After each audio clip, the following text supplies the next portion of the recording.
नमस्कार, स्वागत है आपका।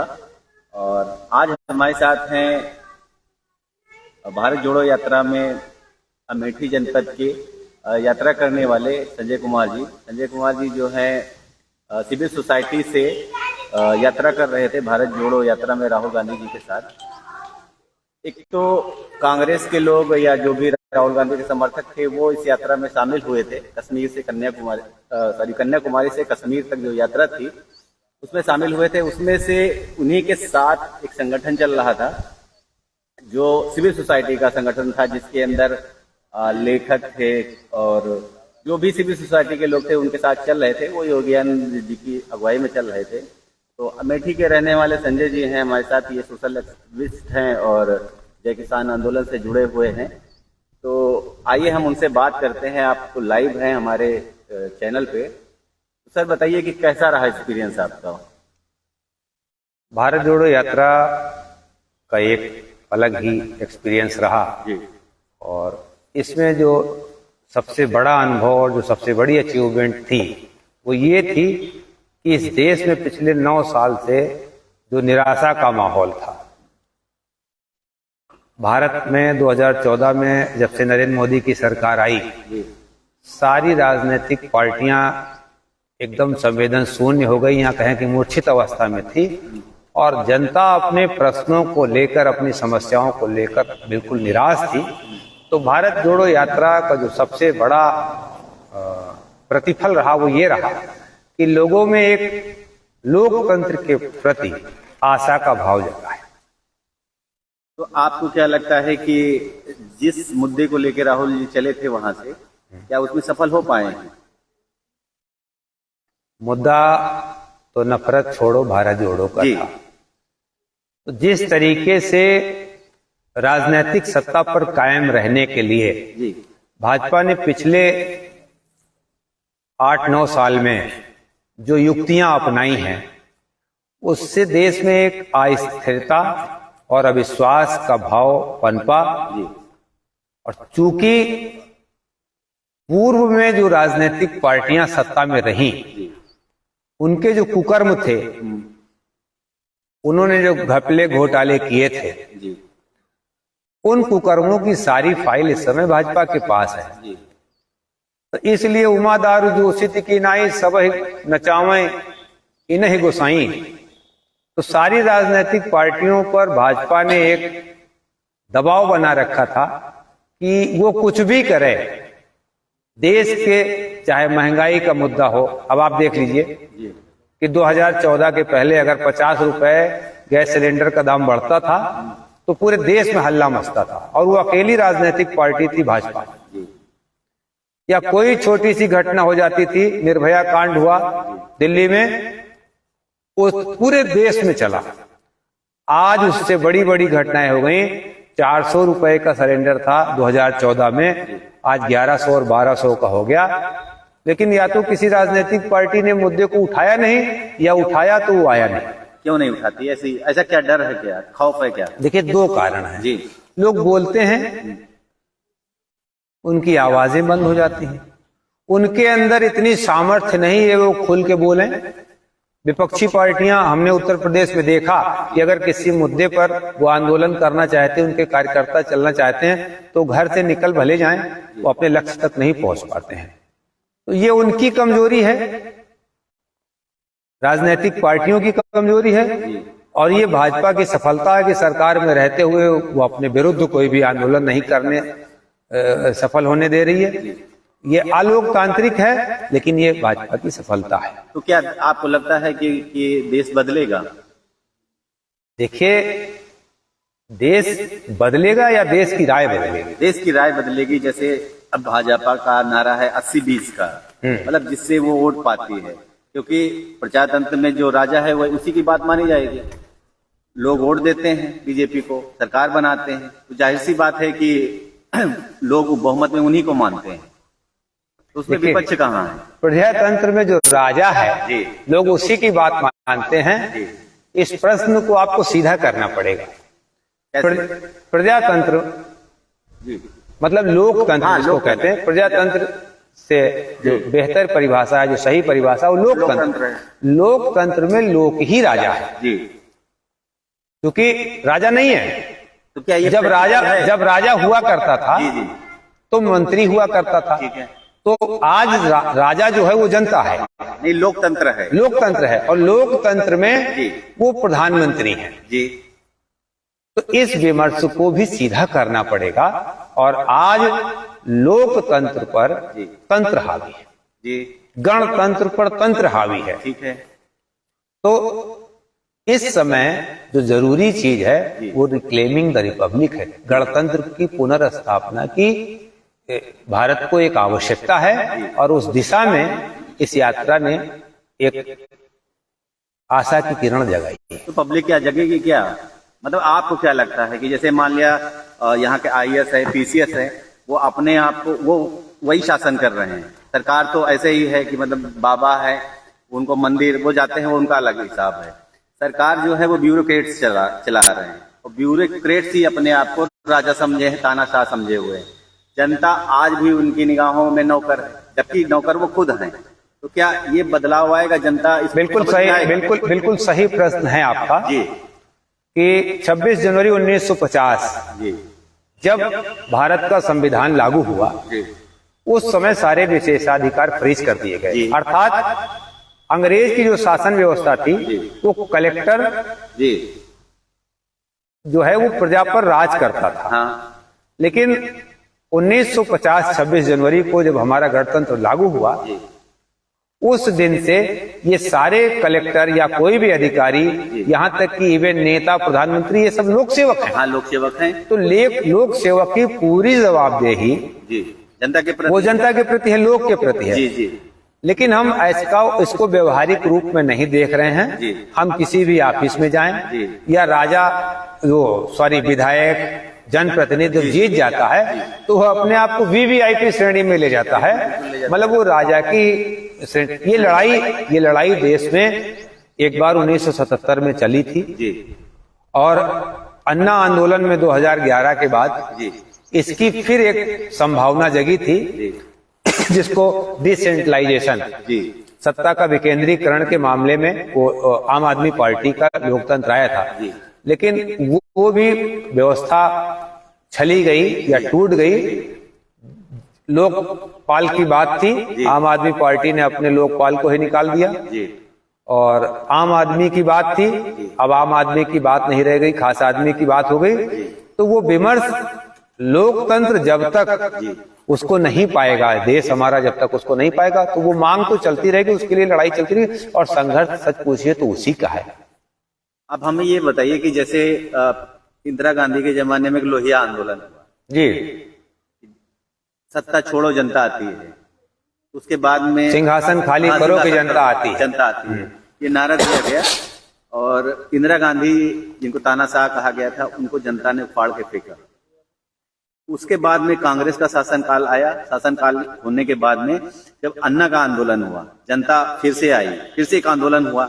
उसके बाद में कांग्रेस का शासनकाल खत्म हो गया, अब बीजेपी है। तो इसको खत्म करने के लिए आपको क्या लगता है कि कोई नया आंदोलन होगा या कुछ और होगा? आप जाइए रामायण में, जी, का चुप साधि रहा बलवाना। जी, मतलब इस देश की जो जनता है वो हनुमान जी है। जी, जैसे हनुमान जी लंका पार करने के समय समुद्र के किनारे बैठे थे और अपने पुरुषार्थ को भूले थे, उसी तरह इस देश की जनता है कि इसके पास अपार शक्ति है, और वो संविधान ने भी दी है और उसके पास भी है। और जिस दिन हनुमान जी अपनी ताकत जान जाएंगे तो समुद्र को कई बार लांघेंगे। जैसे 1977 में इंदिरा जी ने इमरजेंसी लगाई, और जब 3 चुनाव घोषणा जब होनी थी, उसी समय इमरजेंसी खत्म की। 3 महीने रह गया था, इमरजेंसी खत्म हुई, तमाम नेता जेल में थे, उनको कुछ दुनिया का पता नहीं था, बाहर थे नहीं। उनके अंदर एक भय का माहौल था कि देखिए जीतना तो इंदिरा गांधी को ही, इंदिरा गांधी को ही जीतना, इसलिए हम चुनाव का बहिष्कार करें। लेकिन उसमें बहुमत नहीं बना, लोग चुनाव में लड़े, और उसका परिणाम ये हुआ 1977 में कि कांग्रेस को सारे उत्तर भारत में सिर्फ 1 सीट मिली थी, और कांग्रेस की हार हुई। ये लोकतंत्र की जीत है। दूसरा आप इसका उदाहरण देख सकते हैं 1984 में, जब इंदिरा जी की हत्या के बाद चुनाव हुआ तो 425 सीटें लेकर राजीव जी प्रधानमंत्री बने, और 1986 में बोफोर्स तो घोटाले के कारण को लेते हुए बीपी सिंह ने रक्षा मंत्री पद से इस्तीफा दिया, और 1989 मात्र 2.5 और 3 साल में इतना बड़ा परिवर्तन हुआ कि हम उस बात को बहुत अच्छी तरह जानते हैं। हम उस समय रिपोर्ट देख रहे थे चुनाव की जो आ रही थी, बिहार से डब्बा गोल हो गया कांग्रेस का, और उत्तर प्रदेश में भी कुछ सीटें मिली। आप 2011 के बाद देख लीजिए, अन्ना हजारे आंदोलन के बाद कांग्रेस का पतन चालू हुआ। 3 बार दिल्ली की सत्ता में रही कांग्रेस पार्टी, यहां तक कि उसकी मुख्यमंत्री शीला दीक्षित अपनी सीट हार गई। और दूसरी बार ये हुआ जब दोबारा चुनाव हुआ 2014 के बाद, लोगों में ये विश्वास था, मतलब सारी पार्टियों का डब्बा ही गोल हो गया। कांग्रेस 0 पे चली गई, भाजपा को 3 सीट मिली, 67 सीटें मिली। तो ये लोकतंत्र की संरचना है। संजय जी, मैं भारत जोड़ो यात्रा में फिर से आऊंगा। लगभग 3500 किलोमीटर का सफर कन्याकुमारी से कश्मीर तक, 150 के आसपास 150 दिन लगे। उनका एक नारा, वो हमेशा कतराते रहे कि ये राजनीतिक यात्रा नहीं है, भारत जोड़ो नफरत छोड़ो, पूरा वो साइड में प्रोपेगेंडा उनका जो चल रहा था। जी, कांग्रेस कितना कामयाब हुई है? एक थोड़ी सी सूचना को करेक्ट कर लें। कांग्रेस, जहां तक मैं समझ पाया, कांग्रेस ने इस बात से इनकार किया ये चुनावी यात्रा नहीं है। हाँ, चुनावी यात्रा नहीं, लेकिन राजनीतिक यात्रा है, इससे उसने कभी इनकार नहीं किया, और देश भी इनकार नहीं करता। ये टोटल राजनीतिक यात्रा थी, और राजनीति कोई पाप नहीं है। राजनीति गौतम ने किया, बुद्ध ने किया, गांधी ने किया, लोहिया ने किया, सुभाष ने किया। जो लोग देश को चाहते हैं, दुनिया को बदलना चाहते हैं, वो राजनीति करते हैं। राजनीति एक पवित्र धर्म है। तो ये टोटल राजनीतिक यात्रा थी, इसको कांग्रेस ने भी कभी इनकार नहीं किया, और हम सभी लोग जानते हैं कि टोटल राजनीतिक यात्रा थी। कितना बदला इससे? बहुत बदला, और बहुत बदलने का मतलब यह है कि एक संभावना जगी। अभी तक हम जो अगल बगल आस पास मीडिया से लेकर और समाज तक जो कांग्रेस कार्यकर्ताओं की स्थिति देख रहे थे, वो हताशा और निराशा की थी। उनको स्वयं अपनी पार्टी पर विश्वास नहीं था। राहुल गांधी की इस 3500-3700 किलोमीटर की यात्रा के बाद कांग्रेस जनों में एक उत्साह दिखा है, और उनमें संभावना दिखी कि हमारा और हमारी पार्टी का हमारा नेता उद्धार कर सकता है। ये संभावना जगी। दूसरी चीज, पिछले 7-8 साल में हम जो देख रहे थे कि राहुल गांधी को लोग सुनना, समझना क्या, सुनना भी नहीं पसंद करते थे। उनकी बात उनको ऊब लगती थी। राहुल गांधी अगर देश को समझने निकले हैं, तो अब देश के में भी आकर्षण हुआ है कि वो राहुल गांधी को कम से कम देखें, सुने, समझे, इनके अंदर कुछ है।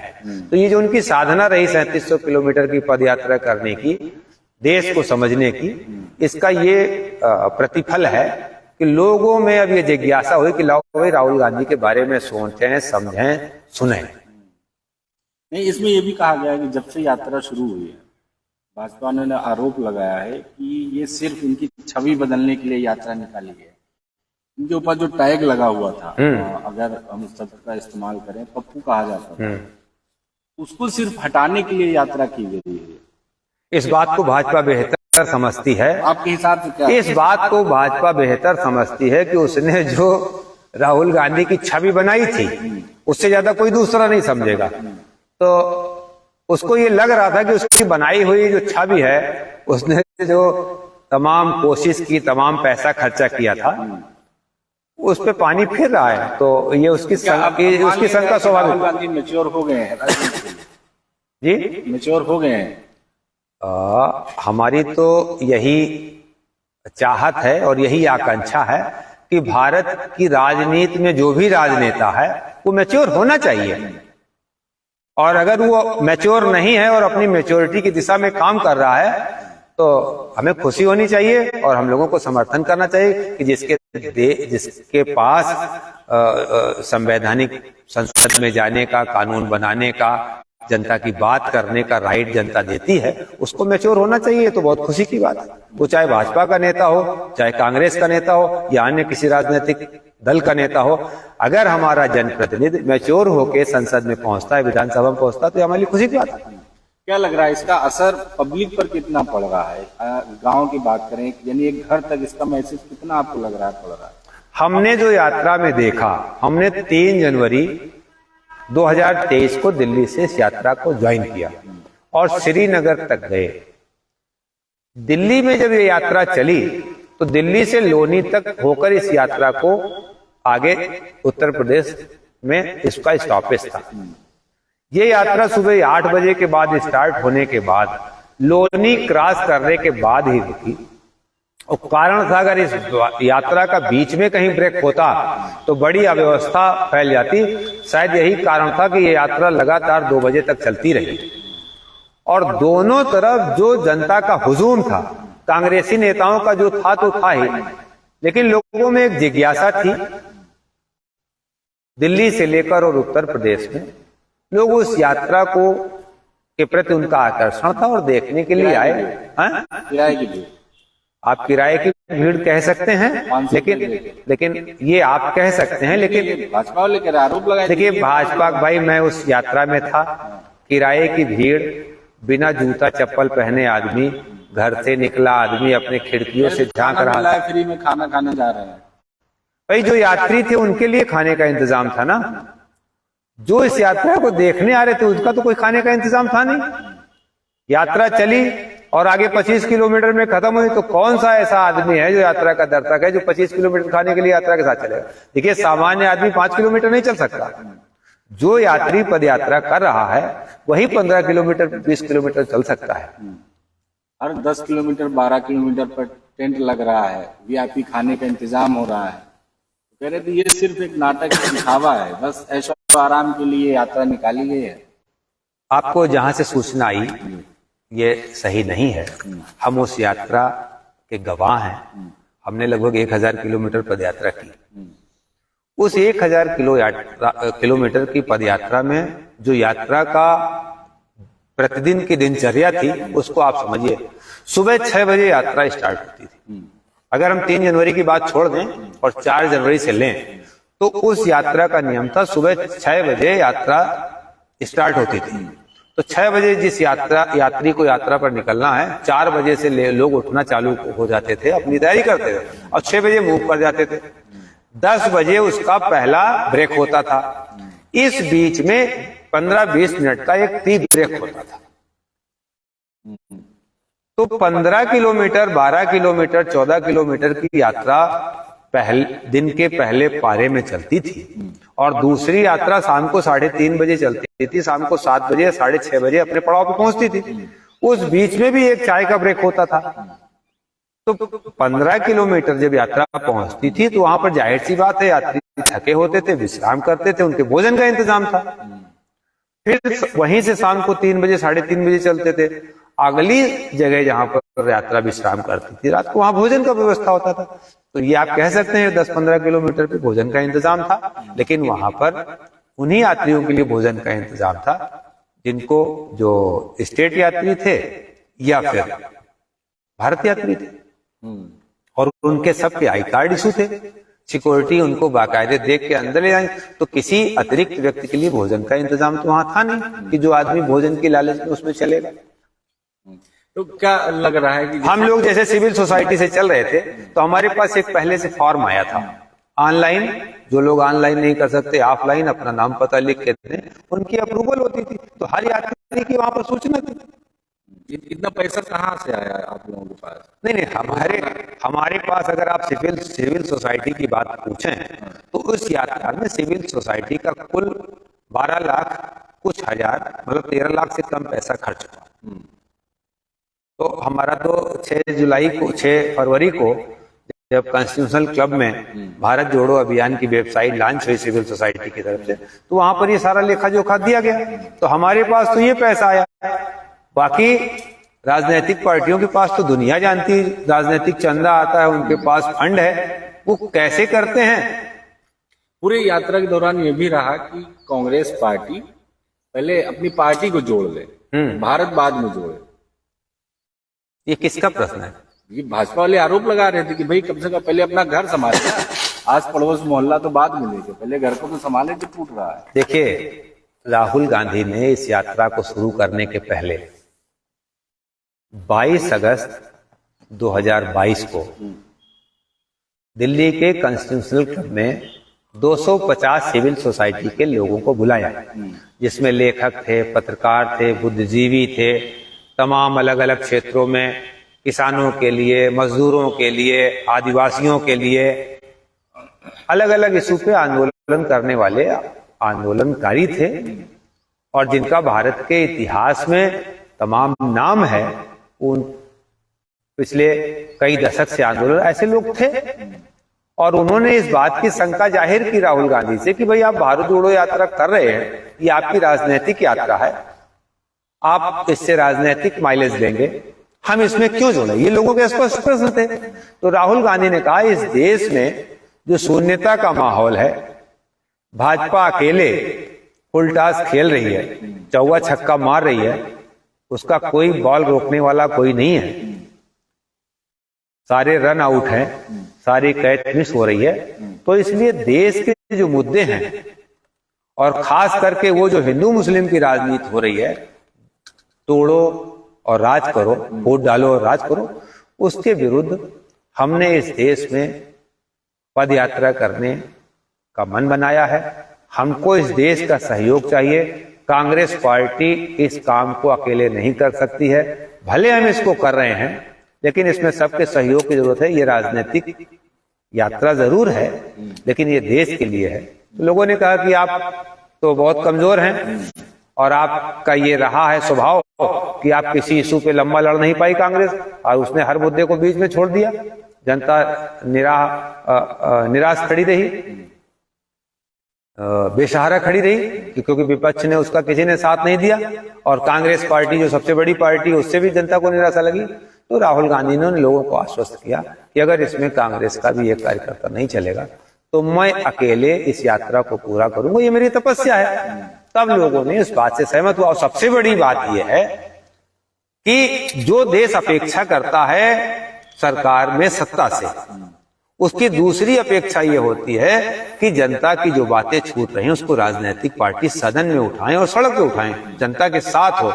पिछले 8 सालों में भारत की जनता को ये निराशा हुई है कि उसके मुद्दों पर कोई राजनीतिक पार्टी नहीं खड़ी हुई। 400 का सिलेंडर वो 1500 की खरीद रही है। लॉकडाउन में, नोटबंदी में लोगों ने जिन परेशानियों का सामना करा, राजनीतिक पार्टियां उस मामलों में जनता के साथ खुलकर नहीं खड़ी हो पाई।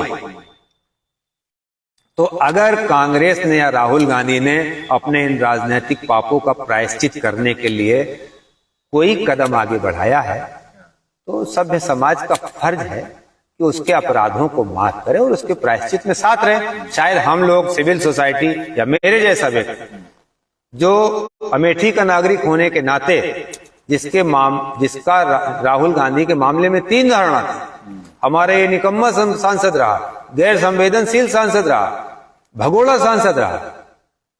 लेकिन अगर आप सोचते थे? नहीं, हमारे अनुभव हैं। अच्छा, हमारे यहाँ ये 15 साल सांसद रहे अमेठी में। फिर कहाँ से क्यों चले गए भारत? प्रश्न आया ना कि हमने राहुल गांधी की कार्यविधियों से जो अनुभव किया वो ऐसा ही था। हमने तमाम आंदोलन किए। यहाँ पर बगल में राजकीय महिला इंटर कॉलेज है, वहां पर शिक्षिकाएं नहीं थी। 2014 चुनाव के पहले यहाँ पर छात्राओं ने आंदोलन किया शिक्षक की मांग के लिए। वो जायज में आंदोलन खड़ी थी, राहुल गांधी को सूचना गई, उन्होंने रास्ता बदल दिया। तो गैर संवेदनशील है ना।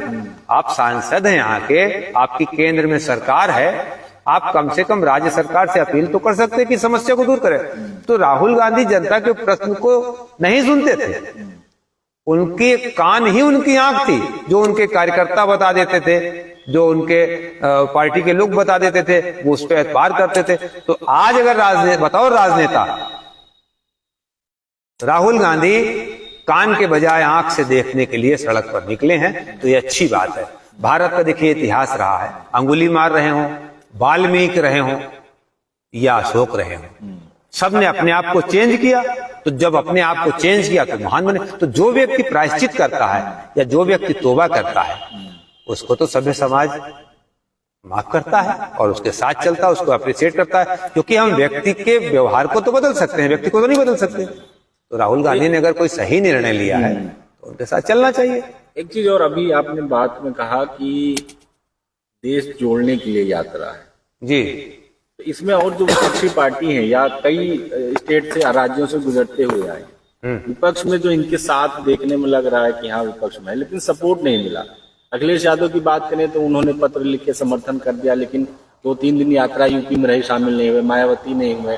दिल्ली की बात करें तो केजरीवाल की पार्टी नहीं हुए। तो अगर देश जोड़ने की बात है तो ये लोग क्यों नहीं उसमें शामिल हुए?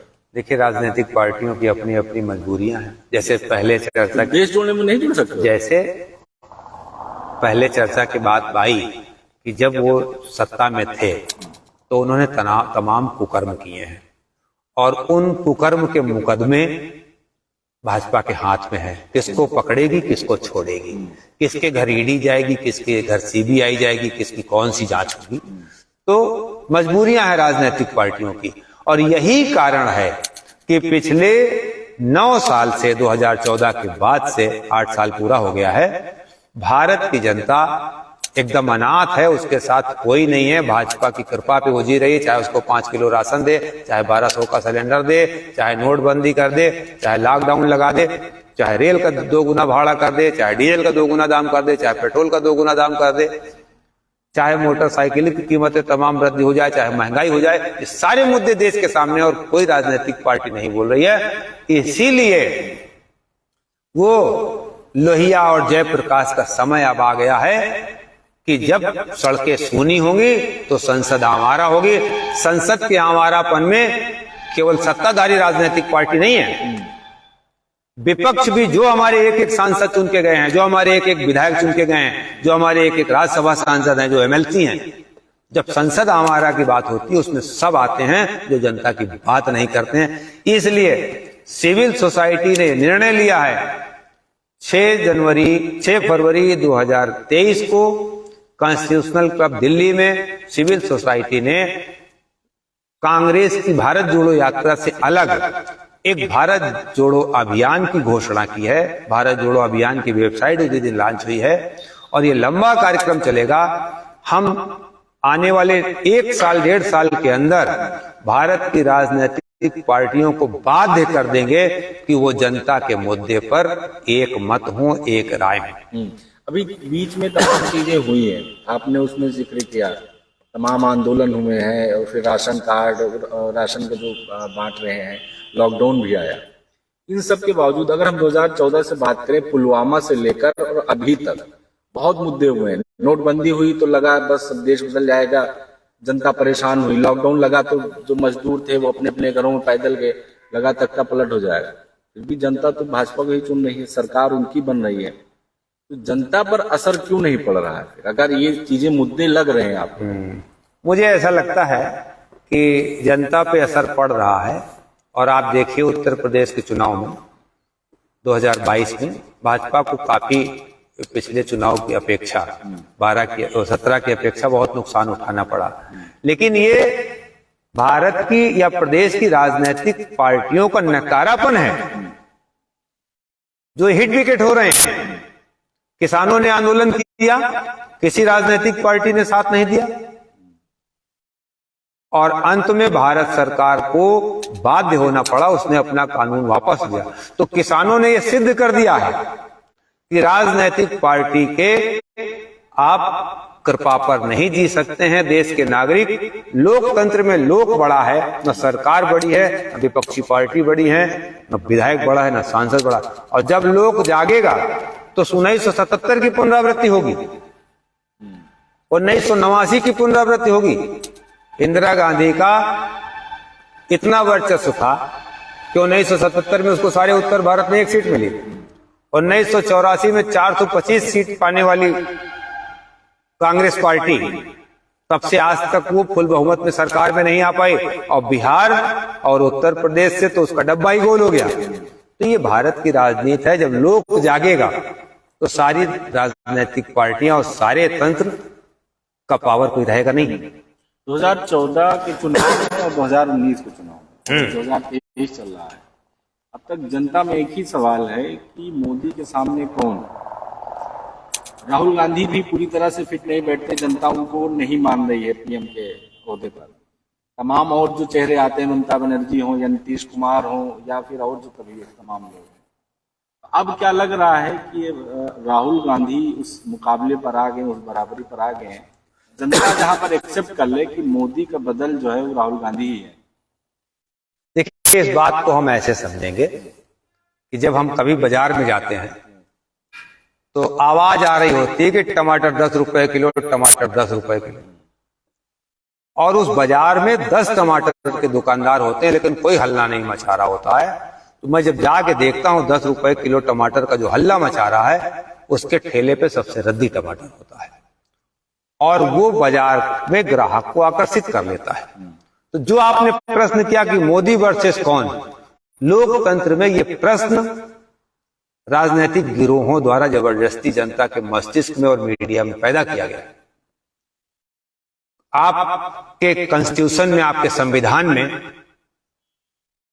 प्रधानमंत्री चुनने का अधिकार चुने गए सांसदों को और मुख्यमंत्री चुनने का अधिकार चुने गए विधायकों को। तो ये प्रश्न ही गलत है कि मोदी वर्सेस कौन। दरअसल वर्सेस इंडिया वर्सेस भारत, आप समझिए, India versus Bharat. India versus Bharat का मतलब बहुत चीजें इस पे तय होती ना। अगर मैदान में दो लोग हैं तो ये देखते हैं कि अगर ये सही नहीं कर रहा है तो सामने वाला जो है वो कर पाएगा कि नहीं कर पाएगा, भरोसा भी तो होना। दरअसल जब विमर्श गलत हो गया है तो लड़ाई भी गलत हो गई है। लोकसभा में या विधानसभा में जनता को अपना सांसद प्रतिनिधि चुनना चाहिए जो उसके मुद्दे की बात करे। अमेठी के जो मुद्दे हैं या विधानसभा तिलोई के जो मुद्दे हैं, वो मुख्यमंत्री और प्रधानमंत्री कैसे तय करेगा? वो तो यहाँ का विधायक और यहाँ का सांसद तय करेगा। ये जो गलत विमर्श भारत की राजनीति में आ गया है, इसको भी खारिज करना है। अभी आपने कहा इंडिया वर्सेस भारत, ये इंडिया वर्सेस भारत मतलब क्या, कैसे? आप देखिए कि देश में जब विकास की गति चली तो 70% पॉपुलेशन गांव में रहती है और 30% पॉपुलेशन शहर में रहती है। इंडस्ट्रियां ज्यादा कहां लगाई गई? इन दिनों में इंडस्ट्री ज्यादा कहां लगाई गई? इन दिनों में इंडस्ट्री ज्यादा शहरों में लगाई गई।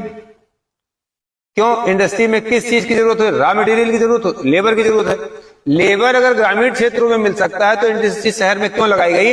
इंडस्ट्री शहर में इसलिए लगाई गई कि जब गांव में इंडस्ट्री लगेगी तो अपने घर के नजदीक मजदूर काम करेगा तो जो नियोक्ता है, तो इंडस्ट्री का मालिक है, अगर उससे बेगार कराएगा तो संगठित होकर लड़ेगा।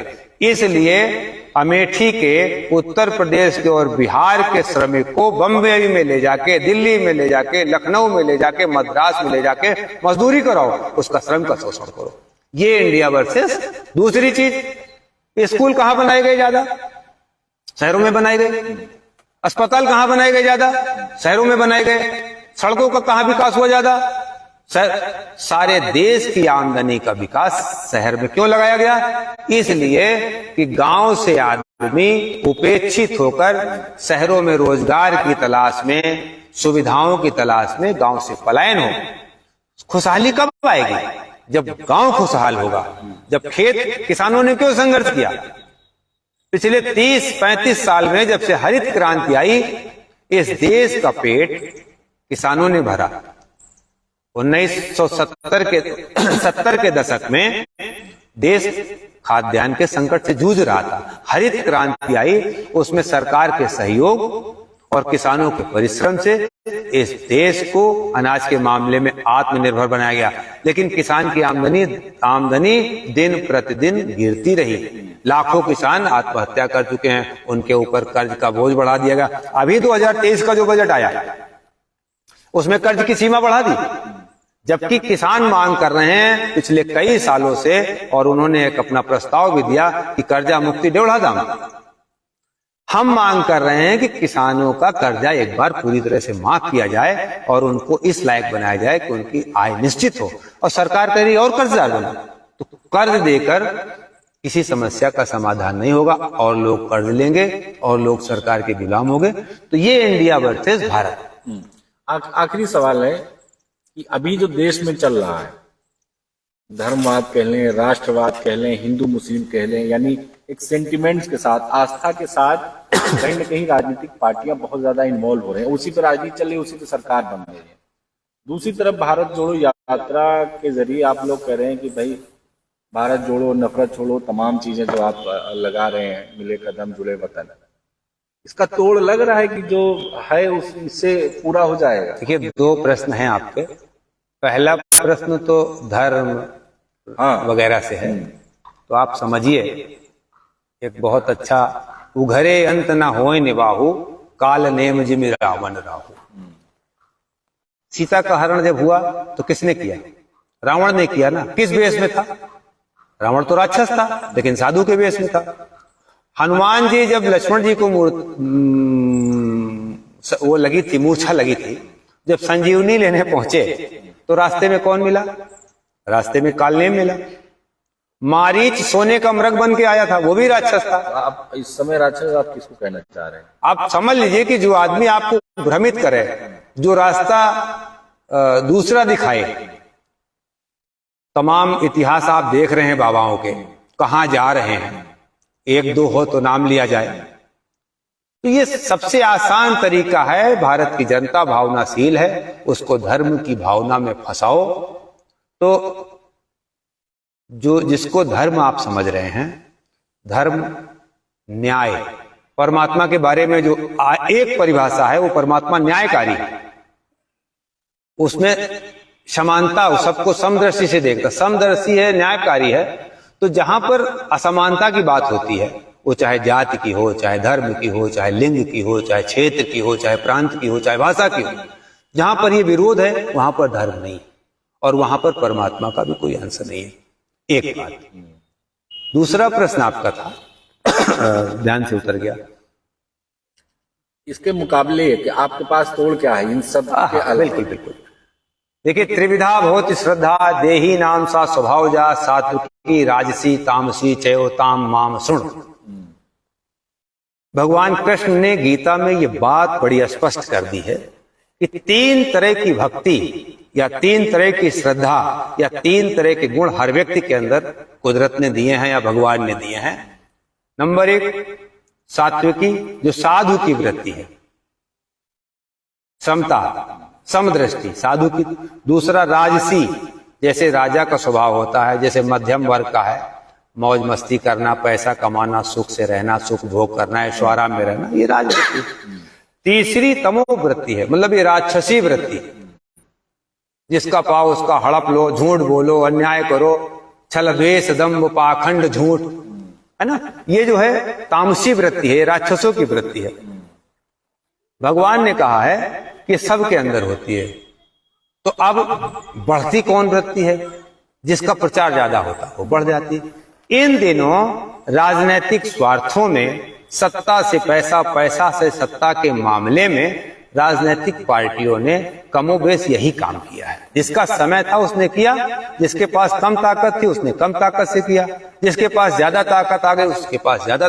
अब इस देश का दायित्व है कि इस देश में राहुल गांधी भी देश के नागरिक हैं। कांग्रेस पार्टी के पूर्व अध्यक्ष होने के पहले, कांग्रेस पार्टी के बड़े नेता होने के पहले राहुल गांधी भी इस देश के नागरिक हैं।